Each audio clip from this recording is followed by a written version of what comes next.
welcome back to Mango Plays Planet Zoo. And yeah, it's been a while since video's been able to drop. Unfortunately, that will be because of sound issues. um, I recorded this session obviously before the beta finished, and I started this all excited because I was 100% sure I'd fixed my audio problems. I was 100% inaccurate. But, so yeah, I'm doing a voiceover here. Hopefully it worked out. First sort of time doing this, really. So yeah, I'm currently watching my own video back and going to be commenting on it, hopefully. So I was excited about our African buffalo here. And you can see they just sort of gave each other a bit of love. And yeah, that was just lovely to see. So here, what I'm trying to look at is actually how much money I'm making or losing. And I am getting a total profit and loss of, well, total profit of 242, which quite surprising considering my inexperience with these games and the haphazardous way I just threw down this, what's it called? Habitat. There we go.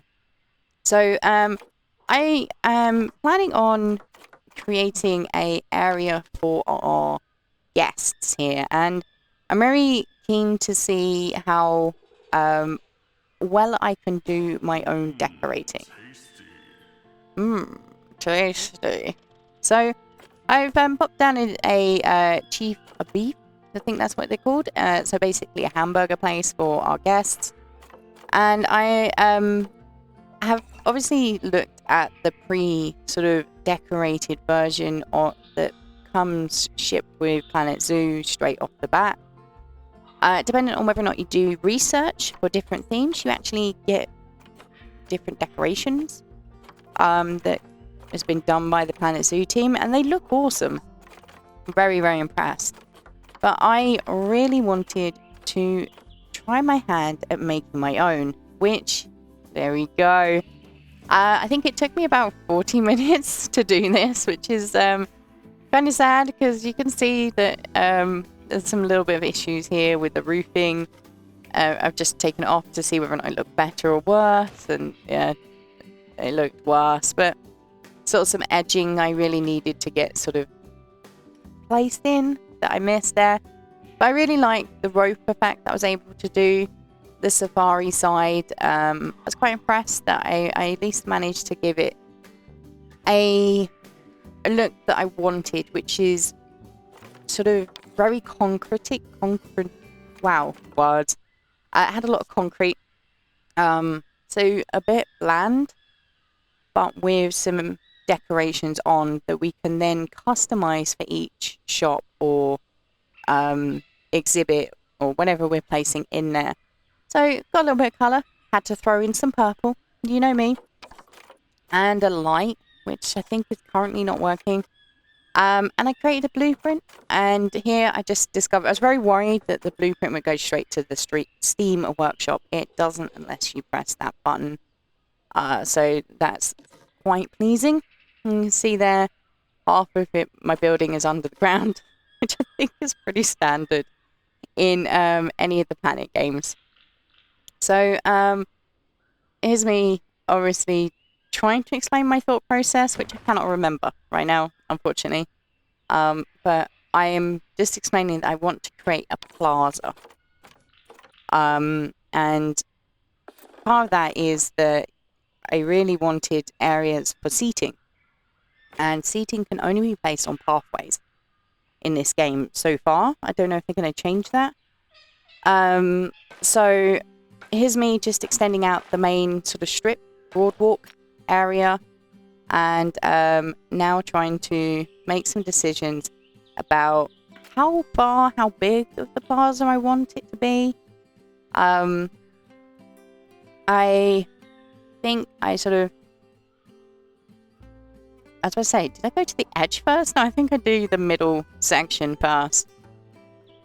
So I'm quite pleased with what I managed to achieve here. So I used a line to grid because I wanted to make the plaza very uniform on all sides. So this is my basis area.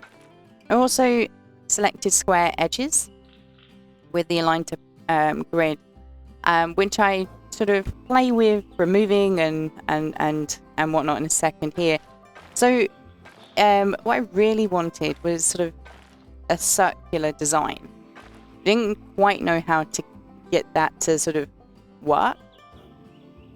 So here's me sort of at this point, and I started to realize that actually, yes, I can, by just using look, it's starting to come together. Using the non-square edges with the align to grid. And here we are joining the plaza to that edge there. So it's huge. I probably went way overboard with how big this plaza is. But, you know, that's the fun of doing this. At which point I discovered I can't place anything on fast. So I was really gutted. I thought I was going to have to remove everything here and create an area in the middle that I could place the restaurants on. So went back to pathing and I realized that I was actually able to remove the very central square, which in a second you'll see that I'm able to place 4 chief beefs or 4 shops. So you gonna do it? Come on. Watching back is very concerning because I'm like, I can play this better now. I'm not so scared of putting something down. But here we go. I've got the 4 shops in place. I think I have 3 chief beefs and a tourist information. I can't be right. I think I put a drinks and you can see I'm also now putting my decorations on. So we got an information center. I think we got a balloon shop, a drink, and a food place.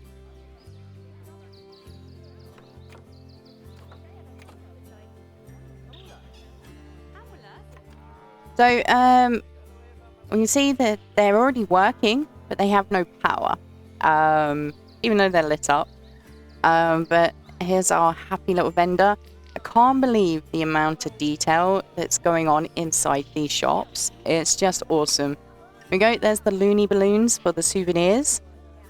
So obviously I then sort of had a look at our money and went into panic mode because yeah, I'm now regretting all the decisions I've made because there's no power to my vendors. And I'm now trying to work out where I can put power down that will mean there won't be a negative impact to our guests, but there is power to the shops. Actually meant redesigning where our pump is and all sorts. But it does actually give our staff in a later episode the ability to, even actually maybe this one, ability to get into the central plaza in a quicker route. So yeah, now we can see that we've got a family just behind that research collected walking towards, and yeah, we have the first quality improvement to the meals and our first fun fact for the Africa buffaloes, which is in research status. So they now eat herbivore pellets, and fun fact number 1, the African buffalo is one of the most dangerous animals in Africa, killing 200 people a year. I did notice that, because I've actually researched the buffaloes in another franchise to the full top tier, and for some reason all of the facts are available in this franchise, which is a bit weird. Still working on staff facilities. I think it's a larger staff house where they go for their breaks, which I think is quite important. Okay, I realised that toilets are important. They are a thing that's needed. So toilets have gone down, and I haven't yet put the surroundings, the scenery surroundings for each one of these buildings yet. But you can see that people are kind of walking in and then walking away, which I was a bit disappointed about, because a lot of people have been moaning about not having any drinks or food, and I kind of expected them all to flock to the food point. I was really excited to see the stampede, and it didn't happen. But we have unlocked the grab ball for the buffalo. So in it goes. I was going to put it in the middle, realised I need to put it close to the glass for people to see. And we have some enrichment going, which is lovely.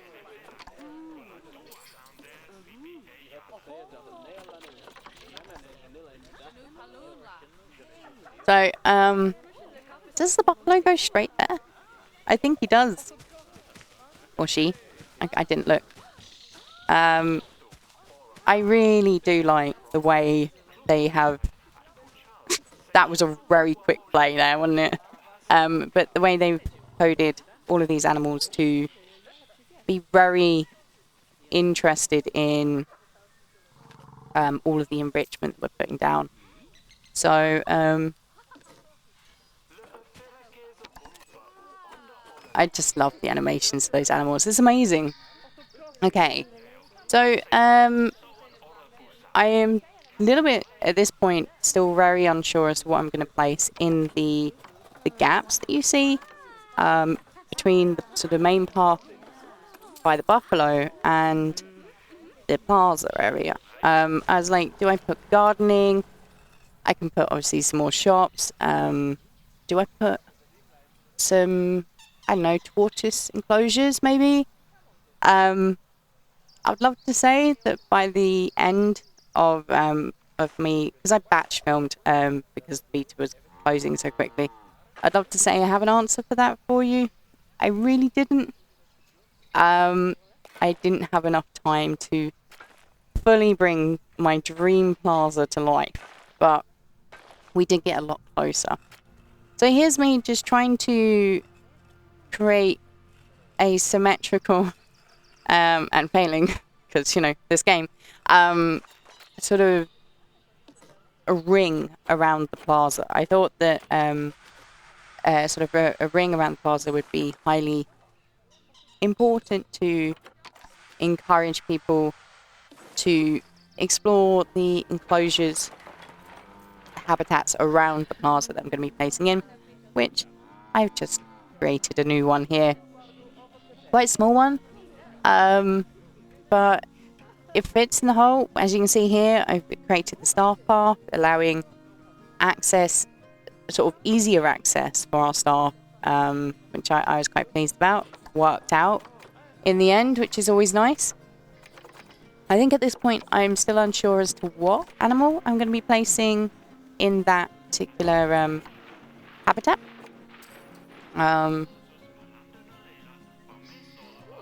But there is the habitat ready to go. So looking in the animal storage. Oh no, I was aware. I'd purchased 2 common ostriches. Which, yeah, so in they go to habitat 2. Breeding pair, which I was quite pleased about. They both have fertility. They're not great, but for purchasing from cash on the animal market, not bad at all. I'm really excited for the release to actually play with this whole fertility, and like, are we going to be able to almost, or I think I will definitely have an area of my zoo that's locked off from people, that's my breeding area, and see whether or not we can get better animals, in sort of quotation marks, with higher stats. Sort of like, it's what you would do in a zoo, wouldn't it? You'd breed to conserve. So they don't need any hard shelter, which is lovely. They just need better grass and soil distribution. And I can't remember if that's just the natural difference between female and male there, because they're massively different in size, or if it's age as well as female and male. That's why they're so, one's so much bigger than the other. So I've actually gone for a water pipe and an ostrich sort of feeding bowl at this point. See, I've put my donation bins down.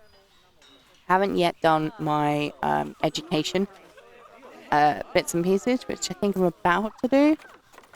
And yeah, so I wasn't going to put any sort of real terrain in there, because my plan is going to be that I'm going to be moving all of the African-based animals. And oh my god, look at how cute these guys are. Just love it. The sound effects and everything is brilliant as well on this game. Whoa. Okay. We got a baby. That was a very sharp cut that I made there. We got pregnant and had a baby. And look at how cute it is. Oh. Is it scared of the camera there? I don't know, but it is so cute. So Harith, juvenile 0.1 years old. The ostriches I found they breed like mad. You don't need high fertility on the ostriches. They just breed. So you can see there that we got notified about the ostrich pregnancy. I didn't notice that notification, but I did notice the African buffalo, which is why I started recording again. So the ostriches, they breed frequently. They don't take long to be ready to breed again. And their gestation period is really short. So for getting conservation leaf points, they're actually, I found them the best to use. So we got the large keeper hut and the large staff room. And I think, what do I choose next? I'm curious about souvenir shops. Yes, I choose the New World theme. So I want to see the new world items. On my previous sort of franchise, I didn't research any of the themes at all. I wasn't interested. And the African buffalo is still our most healing animal currently, and we're not bad reports from the inspection, which is great considering how early days it is in our zoo. I mean, technically it's year 5. It's probably only a couple of hours of gameplay at this point. So yeah, it's in my opinion quite early. So I've decorated all of my shops up. I've also added another souvenir balloons shop up, because when I was looking in the facilities menu here, you see that you got low demand and efficient. The Looney Balloons 1 or 2 actually was very high demand, and people were getting angry they couldn't get access to buying a souvenir. So I was like, okay, well, I'll throw another one down. Which is pretty much my thought process this game. I wait until people get angry and then add something. Not very proactive at all. But yeah, we're balloons are flying up in the ceiling all the time, and we're doing all right. I connected the path up on the other side. Don't look at it too hard. It's not massively even. Couldn't get that curve at the bottom that I really wanted to match the African buffalo, but I am trying to get away from being overtly equal, because I don't think I have the patience or the ability to be that pixel perfect on how to get. Oh my god, baby buffalo! It is so cute. Oh, I absolutely adore this. It's just fantastic. So clearly, obviously, we've had a birth in the zoo. Yeah, we did. It's you. Oh, your mum was so rude there. So Izzy, you can see that he has a gold ribbon attached to her or him. I didn't see the sex of that African child. And that just basically means they are incredibly appealing to the public, which is understandable. Any zoo that has a baby becomes incredibly well renowned for having that child. Say child, it's not, it's a baby animal. But you see here, I've built the two corresponding on the other side habitats here. I've actually combined 2 episodes together here, so there's some quite steep jump cuts, but because the audio has gone wrong, it made sense to combine them. So I'm finally using some of the large buildings because they're available now, because I've done the research. So we got the large keeper hut. I think that means I can have either 4 or 6 keepers prepare meals in the one hut, whereas the small one, you can only have 1 person prepare a meal. So it means that, you know, multiple animals can get fed at once, which is just hugely beneficial. And the large staff room. So at the moment, I'm just throwing the buildings down that are staff-based without worrying about decorating them up. Because I'm really short on funds. I mean, I've got 18,000. That's a lot of money. I think any of us would love to have that in our bank, but in regards to keeping a zoo running, it's not a lot of money, because we've got to keep feeding our animals and paying our staff and all of those types of things. So I'm trying to be cautious a little bit, so not worry so much about the scenery, but it does mean obviously that they look really boring. But see, we're creating a new staff area here, and that's sort of a staff area that's going to be for those 2 habitats, potentially 1 to the north and 1 to the other side of them.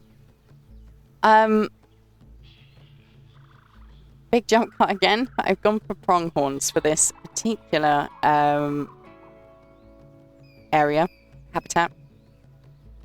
I haven't done any of the pronghorns before, so I have sort of no understanding of them. But I thought they would be quite an interesting sort of the same area, so we don't have to worry about reducing the temperature or increasing the temperature. They'll be just straight up happy going in this area. So getting them all moved in it's a real shame that you can't select multiple at this point, because I'd like to just select the whole group and just go, yeah, those in that place, please. I think I'm now sort of desperately looking for a male pronghorn. Yeah, I'm looking for a male one, because obviously having an exhibit be self-sufficient is kind of important, especially if you can't guarantee getting replacements, especially for social animals.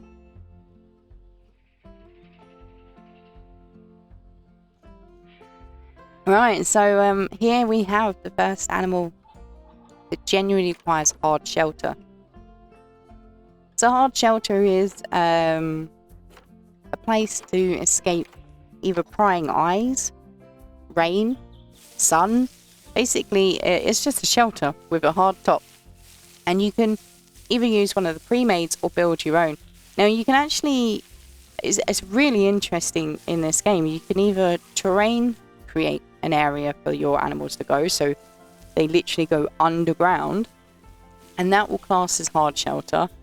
Or you can build it out of rocks. You can also build it out of anything really. which is fantastic.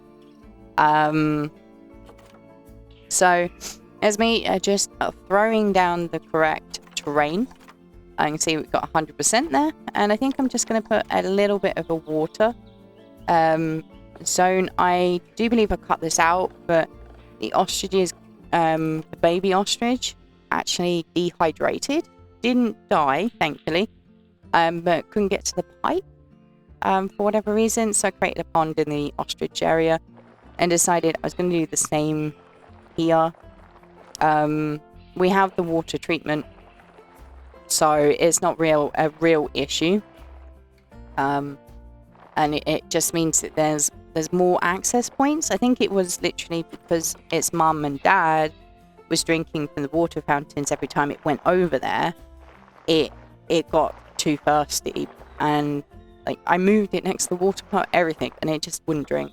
So I kind of went, well, let's get some interesting terrain in here. Little bit of, I don't just be boring flat. I realized that I made the mistake here of, if you're going to do terrain adjustments, like up and down terrain adjustments, do that before you do the painting, because as you can see, as I'm pulling the ground up or down, the long grass has come back in for whatever reason. So yeah, do that last. We've got 100% terrain. I don't know why I'm still worrying about it. I think because I wanted to put rock. That's it. It makes sense to me, rocks at the bottom of the water area. So there we go. Got a bit of rock in. Come on. Come on, Mango. Just put the water in. Stop worrying about it. Oh, okay. I know what I'm doing. So I'm just checking that it's traversable. So the hill appears to be not traversable. I think I'm not worried about that. I may flatten it. I'm not sure. But it's whether or not they can get out of the water and get into the water that's the issue. For me, because they can drown or die of dehydration. Here we go. I'm explaining about the water here.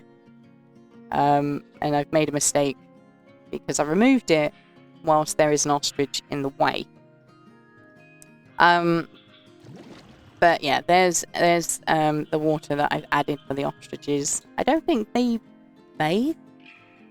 I think only animals that actually require water in their terrain section. So you can see the navigable area. If I go back to that, you can see the second. You've got like the green box in the second area. There's one over which has got like a water droplet that's sort of grayed out, and then you've got another one that's a tree. They tell you whether or not how much water is needed and how much climbing area is needed. Yes. So I decided to build my own odd shelter. I was going to time lapse it, but we're already at quite a long point in the episode, and it's not a great building, guys. It is my first attempt of building anything in this type of game. It is not suitable for all of my pronghorns. We ignore it because I want to keep my first attempt of a building for the animals. Whoops, boxed up the pronghorn. But you can see that, like, even me with very little skill and an understanding of how, three-dimensional space works, I was able to create something that is classed as hard shelter. It's just not big enough for the amount of pronghorns that we have come the end of the episode. But I was very pleased with it. It's all mine. I built it. I spent a long time trying to understand how you select multiple items, duplicate them on the side, get them to be the correct way up. Sometimes with hard work. I don't know what I missed. Oh yeah, I'm realizing I don't have enough keepers here. So there's a keeper that's running to the habitat. I think I hire a couple more keepers in the next episode. But so they're starving. basically. So yeah. The weird thing is, and I've seen a lot of people complain about this because they think this is an issue. When you call a keeper to the habitat, they go to the habitat to see why on earth they've been called there. Then they leave, and you're like, why have they left? They're starving. Well, they don't magically have the food immediately available. They have to go into one of these areas and prepare the food. So, yeah, potentially your animal will starve if you don't have enough keepers. So once available, to immediately come over and then make the food. If you get to your animal when it's at 2% new nourishment, and you call the keeper in, unfortunately your animal probably will starve away, which is not great. I've lost my keeper. There he is. So he's got his bucket of slop on the way, or she has, should I say. And she will lob it in the food here, and Emma will hopefully resolve itself. We got protesters, yeah, which is awesome. So they will disappear shortly because Emma will get fed up, or not fed up, but she'll be fed, should I say. But look at how beautiful these pronghorns are. I don't think I've got a male yet. No, I can't see any horns. You see, at this point in time, they're okay with the habitat. They would like some more enrichment. I think at this point, I'm actually getting rather angry with the pronghorn because she's not eating. I'm like, you're starving. I have protesters here. Eat. There's food right in front of you. But she clearly, she just, wants a bit of time before she gets down. And there she goes, eating away, which is absolutely fantastic. So these are the little pronghorn deers. We got a habitat ready to go for the next episode. Obviously, need to get some research going, but I am incredibly excited about my plaza. I don't know if you managed to see behind what I've just pulled up, that I've actually put some tables down. See people sitting down to eat their chief beefs and drink their Slurpees. But guys, hopefully you enjoyed the episode. If you did, don't forget to leave me a like. Subscribe if you're new. Leave me a comment down below.